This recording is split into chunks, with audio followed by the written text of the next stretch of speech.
C'est un mouvement qui prend de plus en plus d'ampleur sur les réseaux sociaux. Le hashtag J'aurais fait comme elle en soutien à Priscilla Madjani se répand sur la toile. Cette Varoise a été condamnée en septembre dernier à 5 ans de prison pour l'enlèvement de sa fille pendant 11 ans et pour diffamation auprès de son ex-mari Alain Chauvet qu'elle accusait de viol sur leur enfant. Une situation que dénoncent plusieurs célébrités qui ont décidé d'afficher leur soutien à Priscilla Madjani. Les précisions de Jimmy Comte.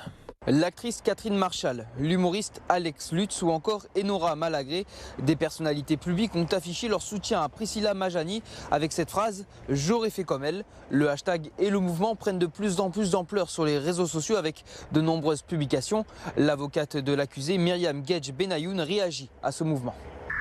Alors d'où vient ce mouvement? C'est l'actrice Eva Darlan qui l'a lancé entre les deux procès, entre la première instance et l'appel.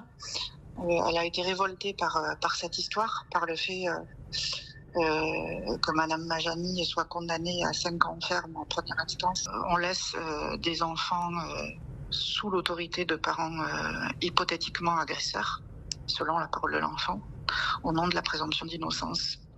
Donc aujourd'hui, ce que veut ce comité de soutien, ce que veulent ces personnalités et ces anonymes, c'est que tout simplement on entende la parole de l'enfant.